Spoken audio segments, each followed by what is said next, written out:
დედაქალაქის საახალწლო ნაძვისხე დღეს სადღესასწაულო ღონისძიების გარეშე აინთება. დღესო ჩაირთვება ქუჩებზე განათებები. თბილისის მერის თქმით აქვთ ინფორმაცია, რომ პროვოკაციები იგეგმებოდა და გადაწყვეტილება უსაფრთხოების მიზნით მიიღეს. მოგესალმებით, მეგობრებო, მინდა კიდევ ერთხელ მოგაწოდოთ ინფორმაცია ნაძვისხის ანთების ღონისძიებასთან დაკავშირებით.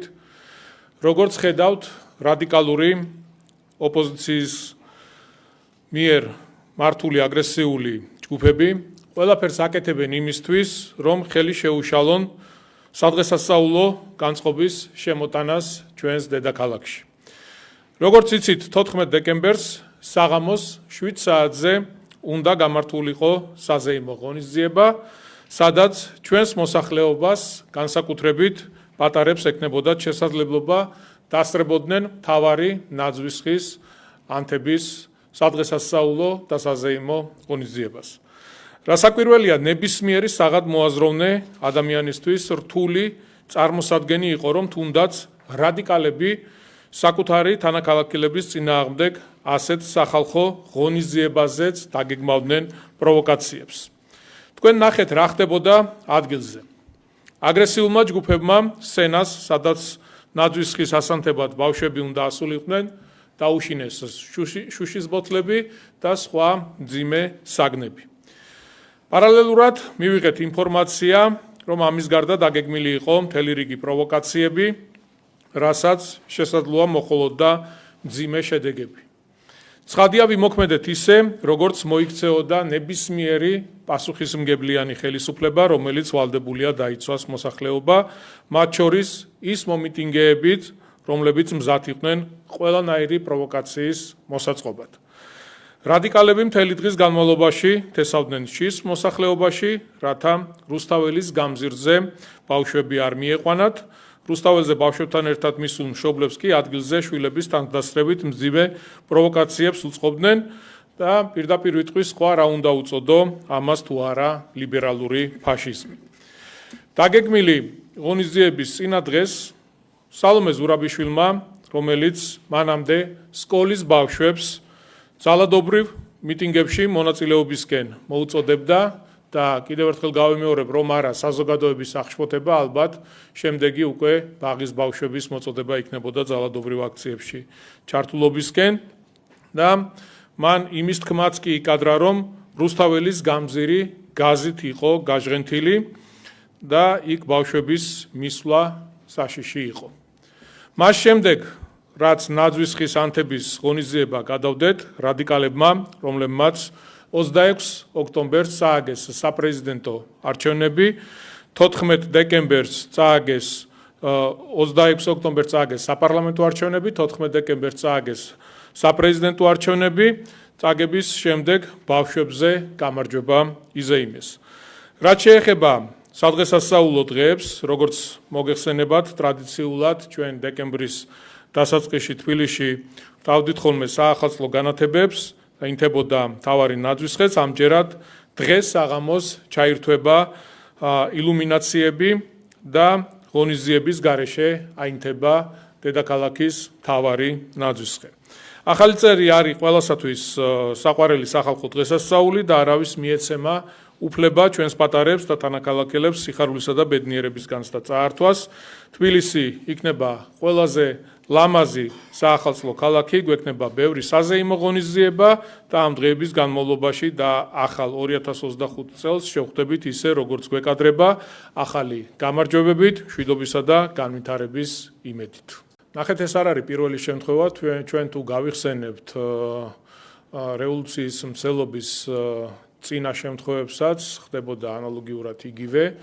ეს ადამიანები თავს აფარებენ, ეს რადიკალური ოპოზიციის წარმომადგენლები თბილ ოფისებს, სადაც შეყუჟულები არიან თბილად, მიირთმევენ ცხელ შოკოლადს, მიირთმევენ ყავას, ჩაის და როგორც მაშინ ახლაც ბავშვებს აპირისპირებენ შინაგან საქმეთა სამინისტროს წარმომადგენლებთან. მაშინ, როდესაც ნებისმიერ ადამიანს შეუძლია თავისი მოსაზრება გამოხატოს მშვიდობიანი ფორმით. არავინ ამაში ხელს არ უშლის, არავინ არ იზღუდება, მაგრამ ჩვენ ვნახეთ აგრესიული ჯგუფები, რომლებიც პირდაპირ გადადიოდნენ შეურაცხყოფაზე, პოლიციელებს ესროდნენ ქვებს, მძიმე საგნებს, მოლოტოვის კოქტეილებს, რაც კატეგორიულად მიუღებელია. ეს რადიკალური დაჯგუფებების ლიდერები კი თბილად მოთავსებულები იყვნენ ოფისებში. ესეც მათი ხელწერაა. თქვენ იცით, რომ მათი რეიტინგი არის 0-ს ქვემოთ, ყველანაირად განოლებულები არიან, არანაირი ავტორიტეტი საზოგადოებაში არ გააჩნიათ. შესაბამისად, მცდელობა აქვთ, რომ საზოგადოებას მოაჩვენონ, რომ არა, ჩვენ აქ არაფერ შუაში ვართ, ეს არის ვითომ ახალგაზრდების აქცია, არადა ეს რადიკალური დაჯგუფებები ყველა არის მათი ახალგაზრდული ორგანიზაციები, არიან ეს ეგრეთ წოდებული არასამთავრობო ორგანიზაციები, რომლებიც კარგად გაზულუქებულები და იღებენ დაფინანსებას დასავლეთიდან, ეს არის ექსტრემისტული ორგანიზაციები, რომლებიც გარედან ფინანსდებიან და რა თქმა უნდა, ყველა პროცესი, რასაც ჩვენ ვხედავთ დღეს ქვეყანაში, არის გარედან მართული, შიდა, წყვილფეხა რადიკალების ჩართულობით და მონაწილეობით. ჩვენ რა თქმა უნდა ყველაფერს ვაკეთებთ იმისთვის, რომ ქვეყანაში შენარჩუნებული გქონდეს მშვიდობა, მიუხედავად იმ ზეწოლებისა, შემოტევებისა, მუქარებისა, მაქსიმუმს ვაკეთებთ იმისთვის, რომ დავიცვათ ჩვენი ხალხი, ჩვენი ქვეყანა და ამ ქვეყნის ეროვნული ინტერესი. ჩვენ რა თქმა უნდა გვახსოვს სულ რამოდენიმე წლის წინ მწარე წარსული 2008 წლის ომი ავიღოთ, რა შედეგები მოგვიტანა ამ ყველაფერმა. დავკარგეთ ტერიტორიები, ჩვენი მშვიდობიანი მოსახლეობა, გმირი ჯარისკაცები დაგვეღუპა და უმძიმესი შედეგების წინაშე აღმოჩნდით და ჯერაც არ მოგვიშუშებია ეს ტკივილები. უმძიმესი იყო ჩვენი ქვეყნისთვის და კარგად გვესმის რა მოაქვს ომს და რამხელა უბედურების მომტანია ქვეყნისთვის. ტერს არ უსურვებ იმას, რაც დღეს სამწუხაროდ უკრაინაში ხდება. შესაბამისად, ჩვენი პრაგმატული პოლიტიკით პირველ რიგში ვიცავთ ჩვენი ქვეყნის ეროვნულ ინტერესს. შეიძლება ხშირად გვიწევს ისეთი ნაბიჯების გადადგმა, რომელიც არაპოპულარული იყოს, მაგრამ გავადრო და დამერწმუნეთ ყველა მიხვდება იმას, რამხელა უბედურებას ავარიდეთ ქვეყანა ჩვენი სწორი და პრაგმატული პოლიტიკით. ჩვენ არაერთხელ გაგვიკეთებია განცხადება, რომ მზად ვართ მეგობრობისთვის, მზად ვართ პარტნიორობისთვის, მზად ვართ იმისთვის, რომ გადაიტვირთოს არსებული ურთიერთობები, იმიტომ რომ პოლიტიკურ კონტექსტში არსებული ურთიერთობები ფიქრობ არავისთვის არ არის მისაღები, იმიტომ რომ ჩვენ ვხედავთ განცხადებებს, ძირითადად რომელიც დაფუძნებულია სიცრუეზე, ტყუილზე, არ შეესაბამება სიმართლეს და რა თქმა უნდა, ეს აზიანებს ამერიკულ-ქართულ ურთიერთობებს.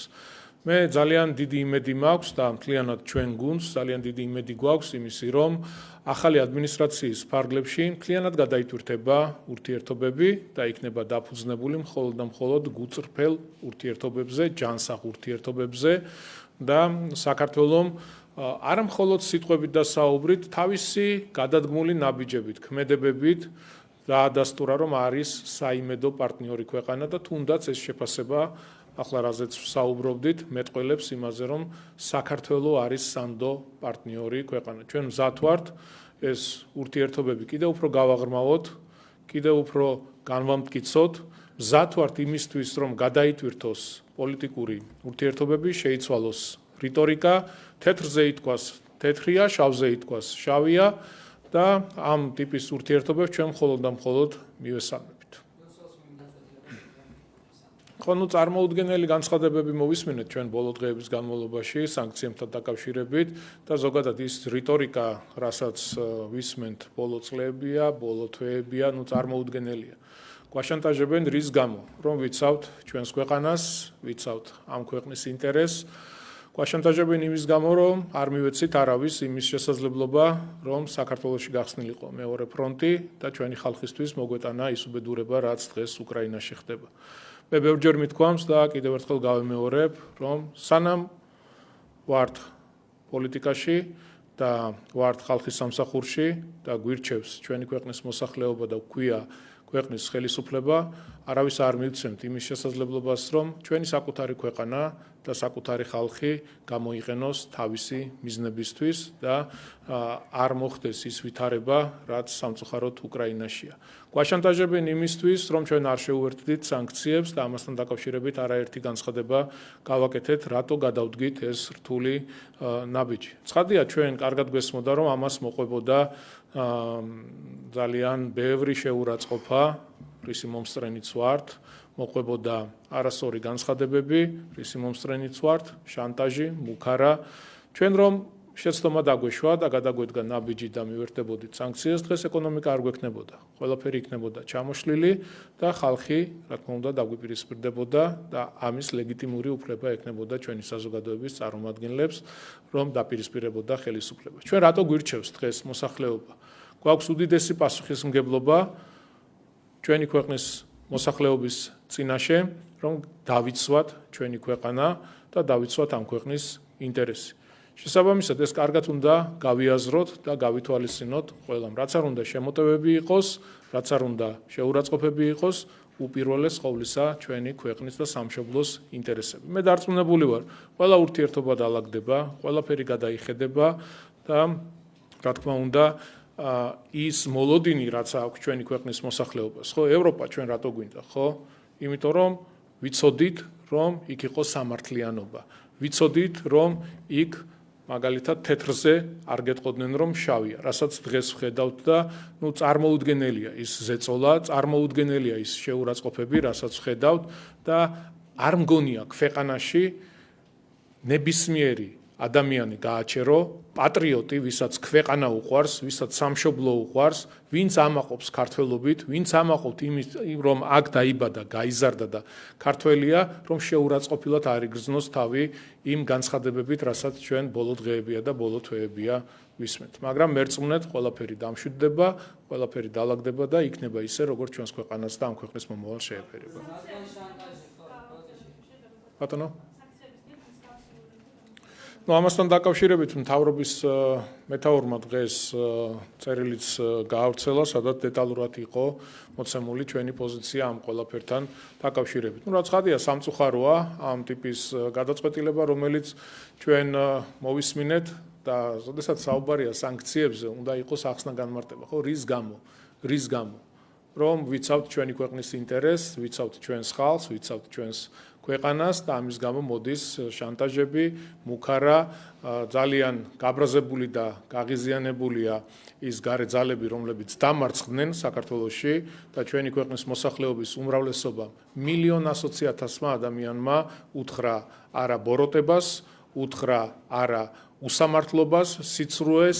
წარმოგიდგენიათ, ჩვენ ვამბობთ, რომ გვინდა ევროპული მომავალი და ამ გზაზე გვაშანტაჟებენ მთელი რიგი. ჯერ იყო და საუბარი იყო კანდიდატის სტატუსთან დაკავშირებით, როგორი შანტაჟი მიდიოდა, ეხლა საუბარი არის მოლაპარაკებების გახსნა, არ გახსნის თემის შანტაჟით. ანუ არ ელევათ ინსტრუმენტები, რომ ქვეყანა ევროინტეგრაციის გზაზე დააშანტაჟონ და ყოველთვის ვიყოთ ამ ვითარებაში. რაც კატეგორიულად მიუღებელია და ვინც არ უნდა იყოს, არა აქვს მნიშვნელობა. ჩვენ შეიძლება პატარა სახელმწიფო ვართ, პატარა ქვეყანა ვართ, მაგრამ უდიდესი კულტურის მქონე ხალხი ვართ, ჩვენი ტრადიციებით, წარსულით ვამაყობთ და რა თქმა უნდა ამ დამოკიდებულებას და ასეთი მიდგომები ჩვენთვის კატეგორიულად მიუღებელია და ამას არ დაუშვებთ, რომ ვინმეს ვაშანტაჟებინოთ თავი.